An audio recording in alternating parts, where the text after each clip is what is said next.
Narito na naman tayo para sa isang nakakakilig at napaka-sweet na istorya ni Kalingap Edu at Fiancé.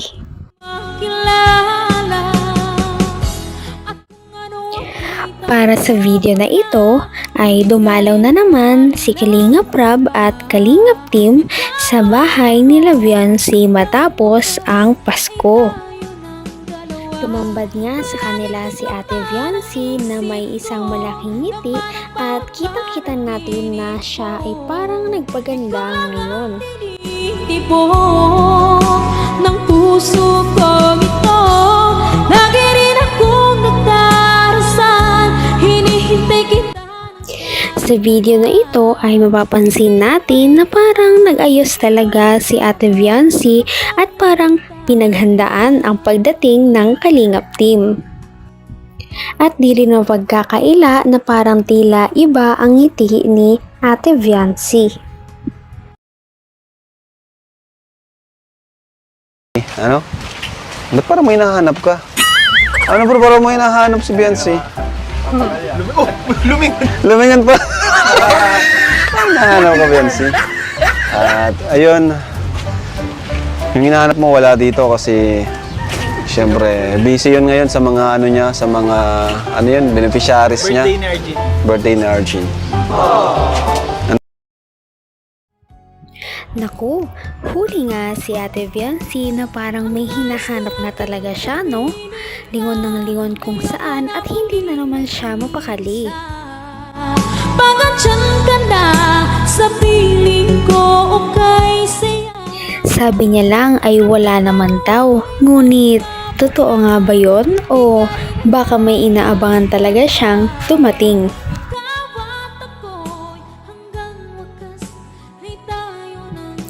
Darating kaya ang hinahanap ni Ate Fiancé o baka naman talagang busy nga at hindi makakarating?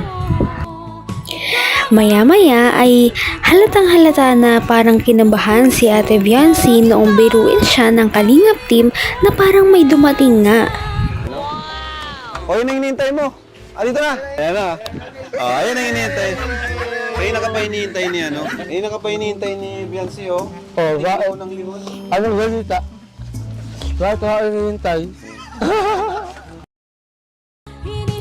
Mukhang hindi talaga dumating ang kanyang hinihintay. Muntik na siyang maniwala doon sa sinabi ni Kalingap Rab. Dahil imbis na ang kanyang hinihintay ang dumating, si Kuya Arjun lang pala yun. Napakabait talaga ni Fiancé dahil kahit hindi ito ang kanyang hinihintay ay ngumiti pa rin siya at naging magalang. Kapiling ka, ayoko na muling nag-iisa.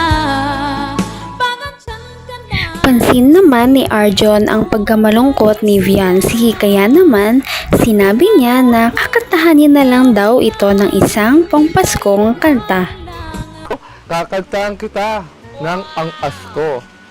Tayo lang, pinakumadaliw. Mga tala ay mas nagniningning. Gaano man, kakapalang ulang. Sa likod nito ay maligaya. Ang liwanag na ito'y nasa atin. Ha? Mali ang lyrics mo. Tama mo ba? Mukhang alam na alam ni Ate Fiancé ang kantang iyon dahil napansin agad niya na may mali sa lyrics ni Kuya Arjun. Kaya naman siya na lang ay natawa. Dahil sa kamalian ni Arjun ay kinanta ni Fiancé ang tunay na lyrics at dito maririnig natin kung gaano kaganda ang kanyang boses. Liwanag nga ito ay nasa ating lahat. May sinag ang bawat pusong bukas. Sa init ng mga yakap, naghihilom ang lahat ng sugal. Ang nagsindi nitong ilaw, walang iba kundi ikaw.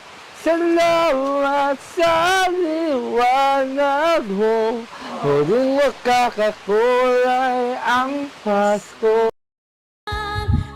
Talagang hindi lamang pala ganda ang tinataglay ni Beyonce dahil bukod dito ay maganda rin pala ang kanyang boses. Siya pala ay napaka-talented din.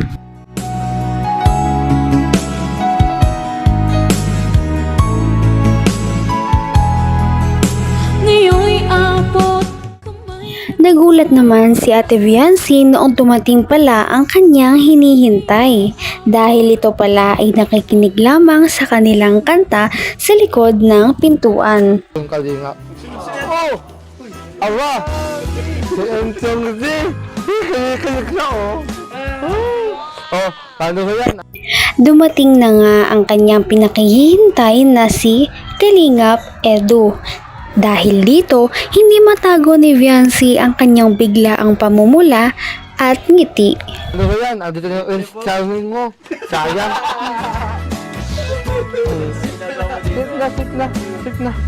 Sit. Dahil dito ay nagpaubaya na si Kuya Arjon ng kanyang upuan dahil dumating na talaga ang pinakahihintay ni Beyonce. Sit. Hi, hi Beyonce. Oo, bakit? Kung saan ka naman tumitingin ah. Diba? Kumusta?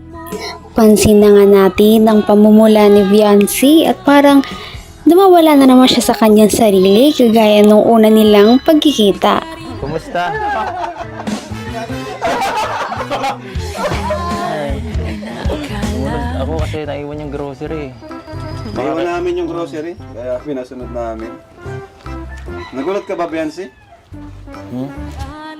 Halatang halata kay Beyonce na parang sasabog na siya sa kilig dahil dumating nga ang kanyang pinakahihintay na si Kalingap Edu. Ngayon, makikita naman natin na parang hindi na naman sila magkatagpo ng tingin dahil si Beyonce ay iniwas na naman ng tingin, tumitingin lamang siya sa pinto.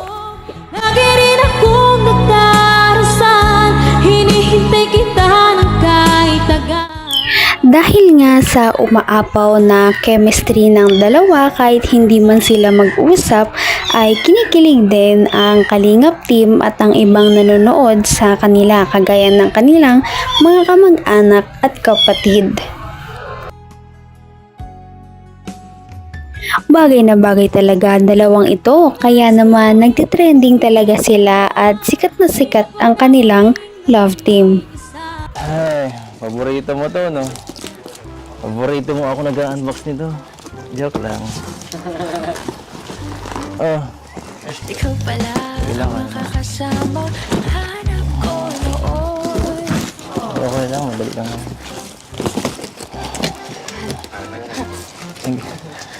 Ba't parang natatamimi ka? Ano ba? Palit naman tayo, ako naman magaganyan. Hindi ko na lang sasabihin ko eh. Ako na mga ganun. Ikaw magsalita. Tama, ayos kayo. Change personality. Hey, kumusta ang Pasko? Beyonce. Ayos lang po.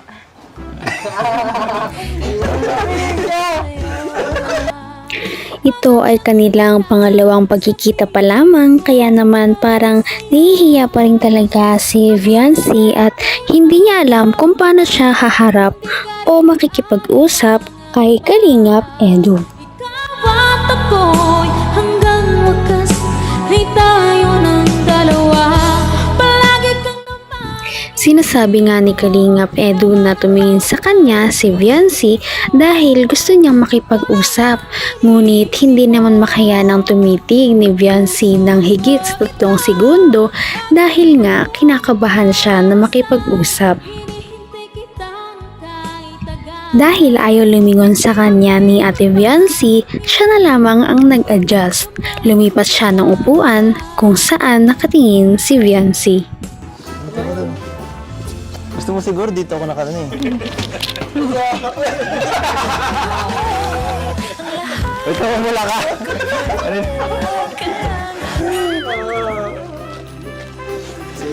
Sige, ako naman. Ako naman dito mga ganda. Parang hindi naman nakatulong ang paglipat ni Kuya Edu dahil parang mas lalo lang naman kinilig si Beyonce. Lalo siyang nagpanik at mas lalo siyang namula. Grabe nga ang kanyang ngiti, parang hindi maalis sa kanyang pisngi. Wala lang. Bensay. Sugat ako, Bensay. Bensay, baka ako naman tingnan mo. Baka ako. Shot Ginagaya mo ba siya? Ha? Kusalita. Oo. Maging komportable ka na. Para mo lang kaming kuya dito.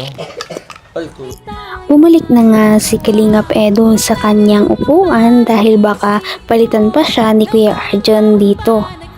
Pagkatapos naman ito ay mas kinilig pa ang mga viewers sa susunod na pangyayari dahil napaka-sweet nila.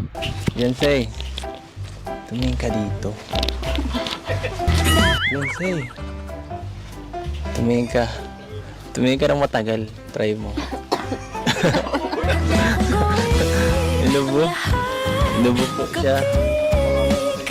Bensay, appear.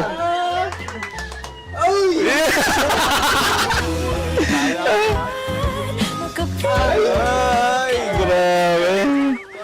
Grabe na yan. Grabe talaga at nakakakilig ang love team na ito. Sana ay patuloy natin silang subaybayan at suportahan para lumago pa ang kanilang love team. Yun lamang at maraming salamat sa inyong panonood. Bye! Ngayon'y abot kamay na kita.